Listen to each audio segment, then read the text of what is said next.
স্বরাষ্ট্র সচিবকে, আমাদের রাজ্যের স্বরাষ্ট্র সচিবের জন্য রাজ্যের পর্যবেক্ষক হিসেবে ট্রেনিং নিতে নির্দেশ, অন্য রাজ্যের পর্যবেক্ষক হিসেবে প্রশিক্ষণ নিতে কমিশনের তরফে নির্দেশ এসেছে। হাওড়ার পুলিশ কমিশনার প্রবীণ ত্রিপাঠীকেও প্রশিক্ষণ নিতে নির্দেশ দেওয়া হয়েছে। কিসের জন্য প্রশিক্ষণ, নির্দেশিকাটি কি বলা হয়েছে, রুমা পাল আমাদের প্রতিনিধি বলবেন বিস্তারিত। রুমা, দেখো, যেটা ভিন রাজ্যে অর্থাৎ যে এখন নির্বাচন রয়েছে সেখানে কিন্তু অবজারভার করে যাতে নিয়ে যাওয়া হয় এবং সেক্ষেত্রে ট্রেনিং রয়েছে 5 এবং 6 ফেব্রুয়ারি রয়েছে ট্রেনিং রয়েছে দিল্লিতে। সেক্ষেত্রে কিন্তু রাজ্যের যে একদম 10 জন আইপিএস এবং 15 জন আইএস রয়েছেন তাদেরকে কিন্তু ওই ট্রেনিং নেওয়ার জন্য নির্দেশ দেওয়া হয়েছে এবং সেক্ষেত্রে অবশ্যই স্বরাষ্ট্র সচিবের নাম রয়েছে জগদীশ প্রসাদ মিনা এবং অন্যদিকে অবশ্যই প্রবীণ কুমার ত্রিপাঠী, তিনি হচ্ছেন হাওড়ার সিপি এবং অন্যান্যদের সচিবরা রয়েছেন তাদের নাম রয়েছে। এবং সেক্ষেত্রে কমিশনের বক্তব্য যে 4 বার কিন্তু রাজ্যকে বলা হয়েছিল তালিকা পাঠাবার জন্য, সেক্ষেত্রে রাজ্যের তরফ থেকে কোনো তালিকা পাঠানো হয়নি এবং তারপর কিন্তু কমিশন একটা তালিকা পাঠিয়েছে এবং সেক্ষেত্রে অবশ্যই দেখা যাচ্ছে যেখানে হচ্ছে 15 জন আইএস রয়েছেন এবং 10 জন আইপিএস রয়েছেন তাদেরকে কিন্তু 5 এবং 6 ফেব্রুয়ারি দিল্লিতে যে অবজারভারদের ট্রেনিং রয়েছে সেই ট্রেনিং নিতে বলা হয়েছে, নির্দেশ দেওয়া হয়েছে। এবং সেক্ষেত্রে জানিয়ে রাখি, যেহেতু একদম বিধানসভা নির্বাচন রয়েছে কয়েকটি রাজ্যে এবং আগামীতে বেশ এক দু মাসের মধ্যেই, সেক্ষেত্রে তাদের সেখানে কিন্তু অবজারভার করে নিয়ে যাওয়া হবে এবং সেই কারণে তাদেরকে ট্রেনিং দেওয়া হবে। সেই কারণেই কিন্তু এই চিঠি পাঠানো হয়েছে এবং অবশ্যই তাদেরকে 5 এবং 6 ফেব্রুয়ারি যে ট্রেনিং রয়েছে সেখানে কিন্তু যাওয়ার নির্দেশ দেওয়া হয়েছে।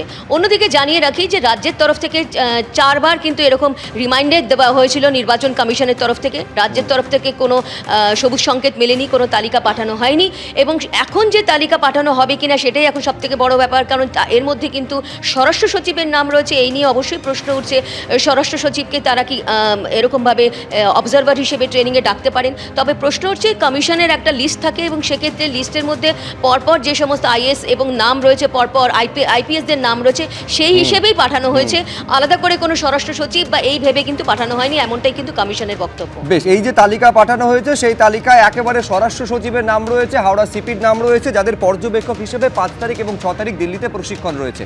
ভিন রাজ্যে নির্বাচনের জন্য অবজারভার চেয়ে রাজ্যকে অন্তত 4 বার রিমাইন্ডার দেওয়া হয়েছিল, রাজ্যের তরফে কোনো তালিকা পাঠানো হয়নি। এরপর কমিশনে প্রকাশিত তালিকায় খোদ স্বরাষ্ট্র সচিবের নাম, যাদের নিয়ে পর্যবেক্ষকদের নিয়ে 4 এবং 5 এবং 6 তারিখ দিল্লিতে একেবারে ট্রেনিং হতে চলেছে। খুব গুরুত্বপূর্ণ বিশ্বনাথ দা, তার আগে 2 তারিখ কিন্তু কমিশনের সঙ্গে তৃণমূল নেত্রী একেবারে বৈঠক রয়েছে।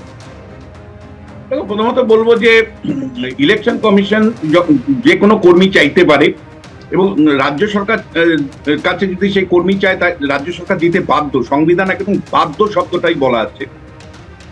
এর আগেও কিন্তু আমরা দেখেছি, এবার 4 বার চিঠি দিয়ে মানে আইএস আইপিএস অফিসারদের নাম পাইনি অবজারভার হিসাবে।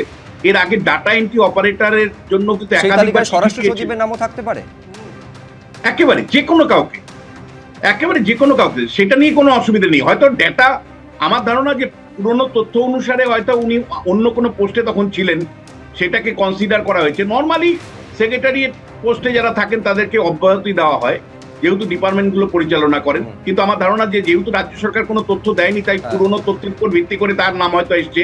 কিন্তু ডেটা এন্ট্রি অপারেটর থেকে শুরু করে একাধিক ইস্যুতে কিন্তু নন কোঅপারেশন আইন থাকলে আইনের এসেন্স বলেও আছে, এখনো অবধি নন কোঅপারেশন নিয়ে একটা শব্দ ইসিআই বলেনি, বরঞ্চ সবথেকে বলেছে যে ইসিআই সবথেকে বলেছে পশ্চিমবঙ্গ সংবিধান হাতে করে ভাঙচুর করেছিলেন, তো সংবিধান হাতে করে বিধানসভা ভাঙচুর করেছিল। পশ্চিমবঙ্গে এরকম তথ্য দিয়েছে, আসলে রাজ্য সরকারকে কোনোভাবে নিয়ন্ত্রণ করতে না পেরে আমাদের সবথেকে বড় অফিসারদের এভাবে নিয়ে যাচ্ছে। আইন শৃঙ্খলা নিয়ে কথা হচ্ছে, সেই আইন শৃঙ্খলা নিয়ে কথা বলতে গেলে আমার রাজ্যের স্বরাষ্ট্র সচিবকে নিয়ে চলে যাবে।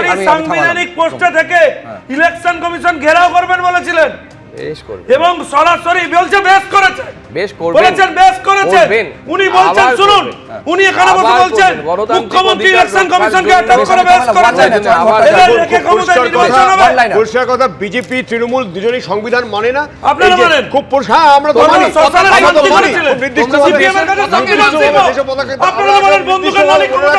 এই সংবিধান না মানার জন্য আগামী খুব চড়া মূল্য দিতে হবে মমতা ব্যানার্জিকে, খুব চড়া মূল্য দিতে হবে মমতা ব্যানার্জিকে। এটাই আমরা এখানে দাঁড়িয়ে বলে গেলাম। সিনিয়র লোক, কিছু বলা যায় না। বিশ্বনাথ দাও হাসছেন, আপনার কথা শুনে যে বামপন্থীরা নাকি সংবিধান মানে। প্রদীপ্ত মুখোপাধ্যায়, আমি সময় শেষ। আবারও বললাম, সরকারকে নিয়ন্ত্রণ কোনোভাবে করতে পারছে না সাংবিধানিকভাবে। আরে সরকার সরকারকে সাংবিধানিকভাবে নিয়ন্ত্রণ কাজ কেন করছে, কিন্তু কেন্দ্র সরকার সরকার তো চাইছে অপারেট করে। যাদের আইন কারুর কথা শৃঙ্খলা দর্শক শুনতে পাবে না। যিনি হ্যাঁ। আইন শৃঙ্খলা অগ্রাহ্য রক্ষার করা জন্য তো ঠিক আইন নয়। শৃঙ্খলা দায়বদ্ধ, রক্ষিত কিছু তাকে হবে না। তুলে নেবে। ঠিক নয়, ওই বারবার সরকার বোঝাই বোঝাই যাচ্ছে। মুখ্য সচিব তখন বোঝাই যাচ্ছে কিভাবে এখানে আইন minimum শৃঙ্খলা মানবেন না। রক্ষাটা এটা তো হতে পারে না। আরো ত্বরান্বিত এটা তো হতে করতে পারে না। চাইছে এই ইসিআই।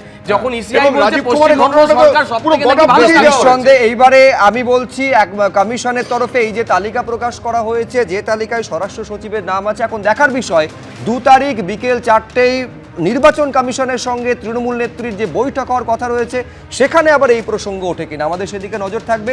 এই মুহূর্তে যে খবরের দিকে নজর রাখবো, নিঃসন্দেহে আজকের বড় খবর মহারাষ্ট্রের বারামতিতে ভয়াবহ বিমান দুর্ঘটনা।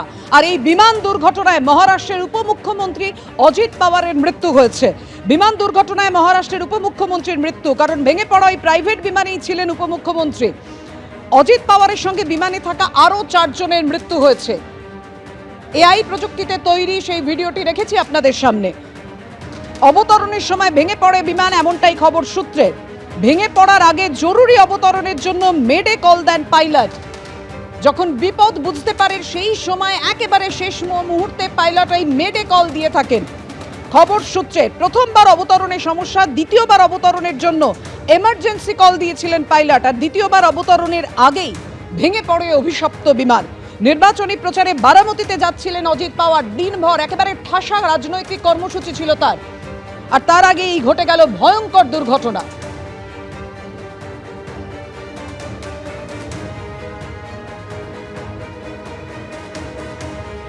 বিমান দুর্ঘটনার মুহূর্তের ছবি রেখেছি আপনাদের সামনে। মহারাষ্ট্রের বারামতিতে সিসিটিভি ফুটেজে বিমান দুর্ঘটনার যে মুহূর্তের ছবি এসে পৌঁছেছে সেই ছবি রেখেছি আপনাদের সামনে। একের পর এক বিস্ফোরণের শব্দ শুনতে পান স্থানীয় মানুষজন।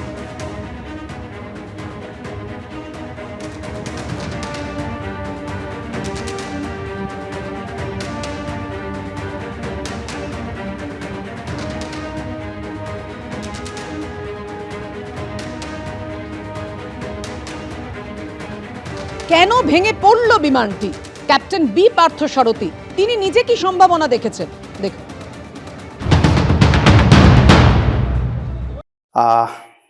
যেটা হয় ইমার্জেন্সিতে, কন্ট্রোলেবল ইমার্জেন্সি হলে সেখানে বিশেষ করে এক্সপিরিয়েন্স পাইলট যারা থাকে, তাই এয়ারক্রাফটে কো পাইলট অ্যান্ড কমান্ডার্স থাকে। তো কমান্ডার সিচুয়েশন দেখে ডিসিশন করে যে এই সিচুয়েশনে ভিআইপি অন বোর্ড আছে, আমার ইমার্জেন্সি সিচুয়েশন হয়েছে, weather engine related, flight controls related, landing gear related, যাই হোক, এটা যদি কন্ট্রোলেবল সিচুয়েশন এমার্জেন্সি হয়, they will never try to land. বারামতির রানওয়ে তো ছোট রানওয়ে, ওখানে ফায়ার ফাইটিং ক্যাটেগরি স্ট্যান্ডার্ড থাকবে না। ধরুন ল্যান্ডিংয়ের সময় সাপোজ টায়ার বাস্ট হলো বা ব্রেকিংয়ের প্রবলেম হতে পারে, যদি ল্যান্ডিং এর রিলেটেড ইস্যু হয় তাহলে আমার এটা একটা ফেটাল ইস্যু হতে পারে। সো এই জন্যে nobody will try to land any emergency with VIP on board যদি near by better facility airport থাকে। তো বারামতি থেকে বম্বের হার্ডলি 110 নটিক্যাল মাইল, মানে ক্লোজ টু 200 কিলোমিটারের মতো ডিস্টেন্স অনলি। আর এটা তো জেট এয়ারক্রাফট ছিল, প্রাইভেট চার্টার্ড হলো, এটা টার্বোপ্রপ এয়ারক্রাফট নয়, jet aircraft, Lear jet aircraft, very advance aircraft machine. So আর হাই অল্টিটিউডও ক্লাইম্ব করতে পারে। তো they can reach Bombay within 30-35 minutes, and Poona can reach within 15 minutes in emergency situation also. তো আমাদের যে এয়ারক্রাফটের যে প্রেসক্রাইবড ম্যানুয়ালগুলো থাকে ইমার্জেন্সি সিচুয়েশনের জন্যে, dire emergency also allowed to land within 30 minutes of time. ওর মধ্যে যে এয়ারপোর্টটা পড়ে সেটাকেও ইমার্জেন্সি এয়ারপোর্টের মধ্যেই রাখা হয়। সো মানে এই ক্ষেত্রে পুনা ইজ ক্লোজ, এই ক্ষেত্রে Mumbai airport is close, and ডিপার্চারও বম্বে থেকে করেছে, ওদের backup team support everything is available in Bombay. This kind of accident only will happen যখন পাইলট দেখছে they are not able to handle the aircraft. Just try to understand that. And এই সিচুয়েশনটা খুব rare ওকেশনে আসবে যখন এয়ারক্রাফট সিরিয়াসলি কন্ট্রোলেবল ইস্যু হবে, বা ধরা গেল বোথ ইঞ্জিন ফেলিওর হয়ে গেল, বা ধরা গেল যে মানে ককপিটের কন্ট্রোল কলাম থাকে, কোনো একটা জ্যাম অ্যান্ড যেটাই হলো, যেটা এক্সট্রিম ইমার্জেন্সি, যেটা থেকে আমি আর ক্লাইম করতে পারছি না বা আমি ফার্দার বম্বে বা পুনাতে ডাইভার্ট করতে পারছি না, ওই সিচুয়েশনে অনলি মেডে কল দেবে and try to land in same airport আর আশেপাশে। এবিপি আনন্দ, এগিয়ে থাকে, এগিয়ে রাখে।